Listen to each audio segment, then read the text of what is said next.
La situation des gangs à Port-au-Prince continue de se dégrader. Jeudi, la police kenyane a échangé des tirs avec des membres du gang Vivantsum dans le quartier de Delmas 2, une zone contrôlée par Jimmy Cherizier, alias Barbecue. Ce bâtiment stratégique anciennement occupé par la police nationale avait été évacué après la prise de contrôle du quartier par les gangs il y a 3 ans. Fin novembre, les policiers kényans, membres de la mission de sécurité multinationale soutenue par l'ONU, ont repris le bâtiment, mais les échanges de tirs persistent. Le commandant kényan a annoncé la deuxième phase de l'opération avant Noël.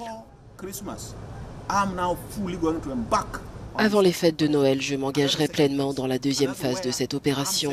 C'est pourquoi je dis que les jours sont comptés pour les gangs. Soit ils se rendent aux autorités, au gouvernement, soit nous irons les chercher. Parce que nous ne dormirons pas, nous ne resterons pas assis, nous serons dehors jour et nuit. Le défi est de taille. Actuellement, 85% de la capitale haïtienne échappe encore aux autorités. Les forces de sécurité kenyanes restent déterminées malgré des moyens limités. Les Haïtiens, quant à eux, espèrent une fin rapide à cette guerre des gangs qui paralyse leur quotidien.